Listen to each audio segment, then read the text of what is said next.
Hello, my name's Olurotimi Osha. Today is June the 10th, 2026. And if you've been watching the news like I have, there's been clamor all over the US, uh, particularly amongst federal government employees. People are scratching their heads, Americans as well, scratching their heads about the CIA senior executive service member. Uh, who's under arrest, at the Eastern, in Alexandria, Virginia, uh, because of his theft of government property. Of course, the $40 million worth of gold bullion found in his house after the FBI raid in his house on May 18, 2026.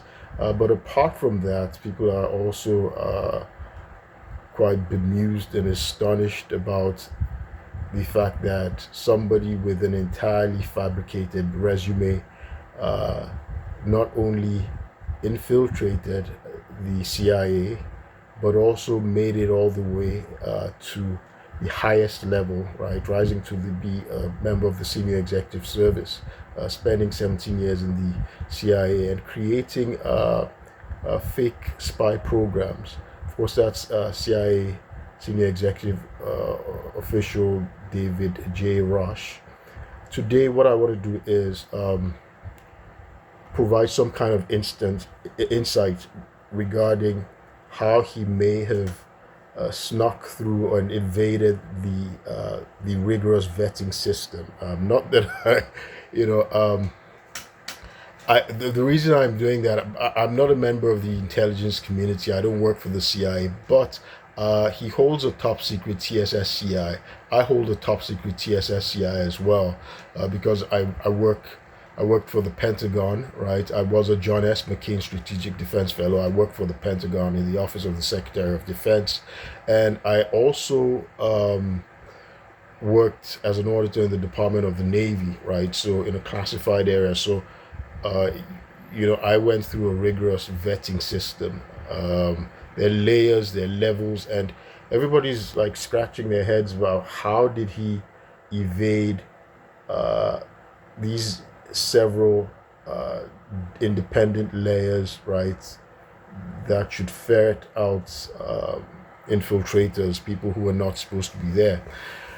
Of course, I've been reading remarks by ex CIA officers like Tracy, uh, is it Tracy Walder, different people on podcasts as well, former CIA officers who have said, they've indicated that, well, the reason why this guy could have done it, he couldn't have done it rather without inside help, right? That there are people inside who helped him.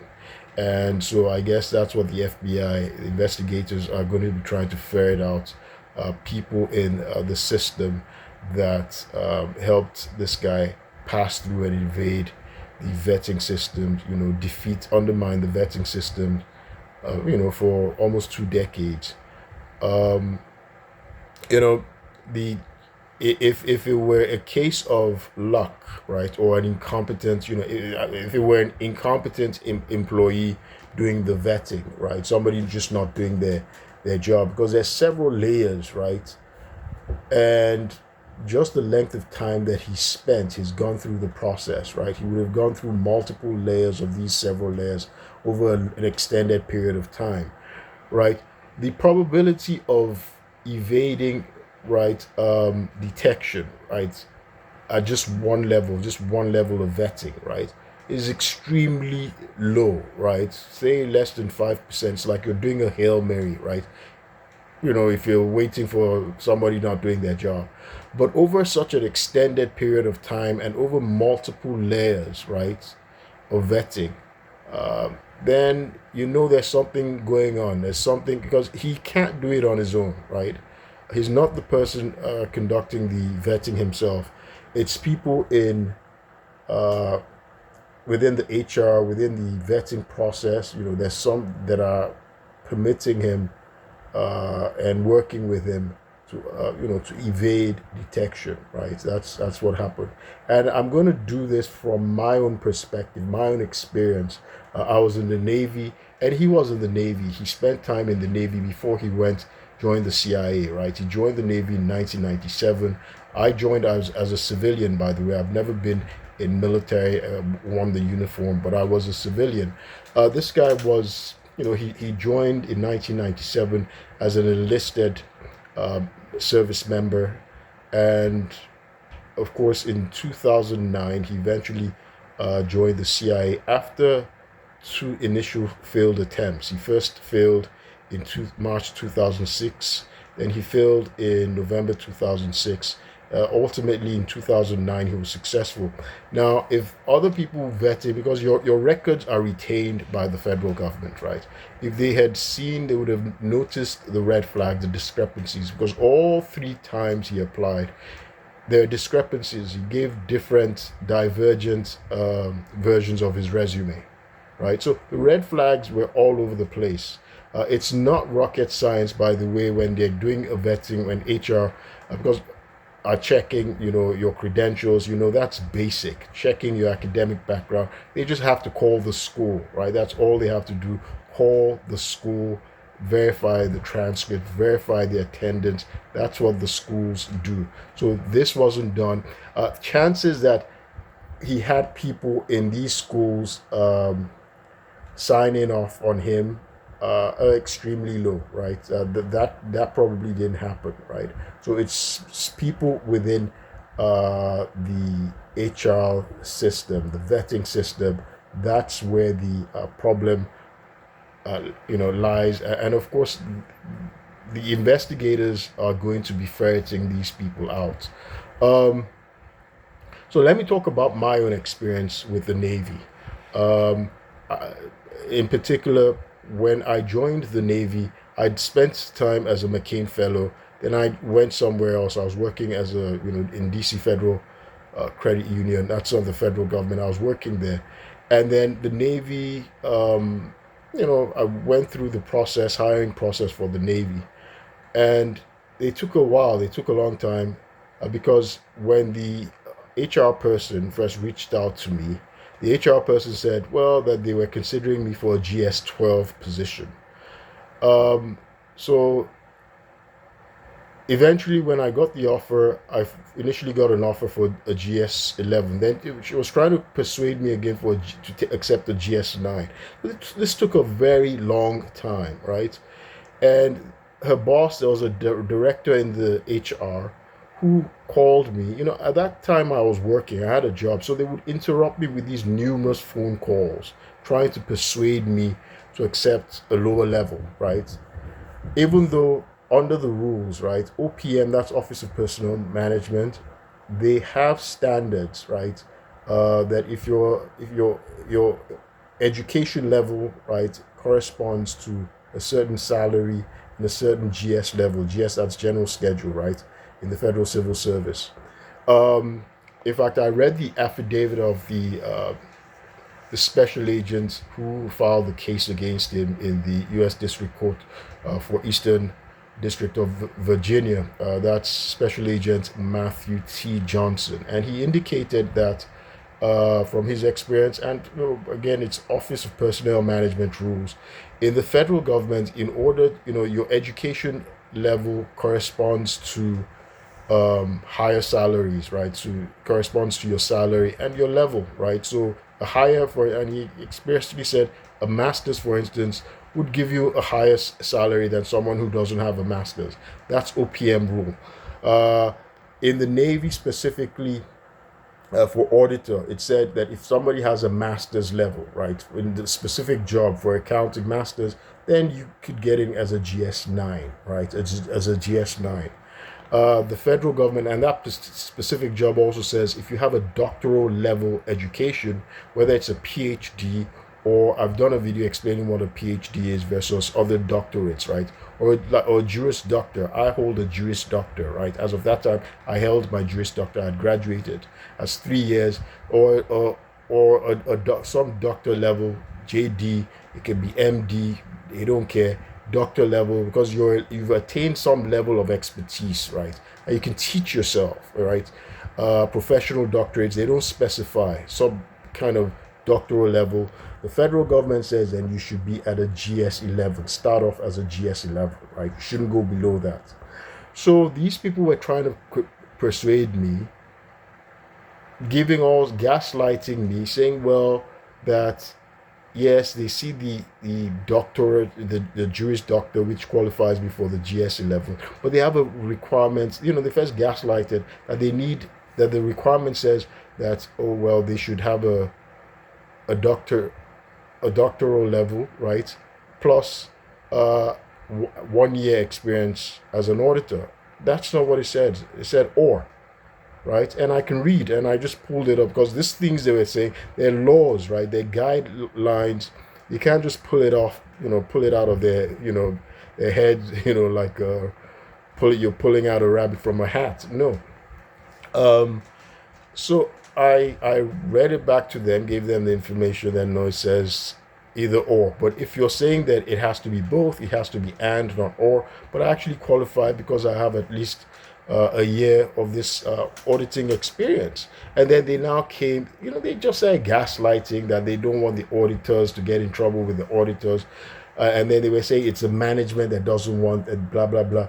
They will go and check with management. By the way, the federal government guidance also says that management can override that rule. First of all, I qualified for it. But they were now claiming that, oh, they didn't want to get in trouble with auditors. So I eventually found out that the hiring manager, there was a black American guy, wanted me at that GS11 at least. I was making that argument. They were trying to put me on a lower GS level, GS9. That's HR, right? There were women in the HR, they didn't even have an accounting background. So they were trying to put me on a lower level. So I had to be explaining, showing them stuff. This took months, right? They would, in order to be tough, they would ask me to go and do bring some other document, bring this again, bring all this, whatever, all this, So I went through a rigorous vetting process. But eventually, anyway, I now got in. By the way, the Auditor General of the Navy was my mentor, right? Donjette L. Gilmore, who was the Auditor General of the Navy at the time. She used to talk to me every day, but she told me not to let them know. I was clearly qualified for the position. So eventually they now sent me an offer. The offer was for a GS11. Right, so I told her that, hey, these people have been arguing. One of the things that actually also persuaded me, because one of them, Kendra, she's a white woman who's director of human resources. She spent almost 1 hour talking to me one day, trying to persuade. She was just talking about so many relevant things. She told me about, well, that if I'm not in the, I never served in the military, that if it had been restricted to the military, I wouldn't have got it. Okay, this application wasn't restricted to just service members and veterans. It wasn't, right? So she was just saying things that were irrelevant. She was just trying to persuade me. At some point, she said, oh, that you're actually qualified for the GS14 and GS15, so it doesn't matter. Then she said, well, you can actually become a member of the senior executive service in the Navy, that they really want you, so it was so much pressure. 1 hour conversation. Yeah, I think it was exactly 47 or 48 minutes, almost 1 hour. I looked, it was her, apart from her subordinate used to call me like every day, and, initially it seems, okay, it's good that they really want me in there, but they're trying to shortchange me. I didn't go and get my degrees for nothing, right? I didn't, and it's expensive, and I know what it is that they're going to do, how I'm going to produce.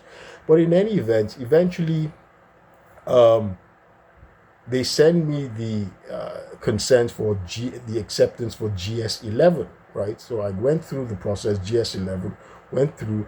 Eventually, I got in. When I started, they now switched it. They brought it down to GS9. So I looked at the record. So it didn't matter. So I filed a complaint, because you're allowed to do that. I filed a complaint with Equal Employment regarding once I was in, I also experienced hostile work environment. I experienced something different. So I filed an EEOC complaint, which is my right, immediately, right?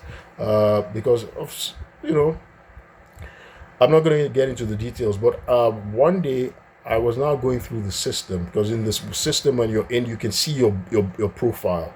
It's an open system, so you can individually see uh, your records, your qualifications, and correct it.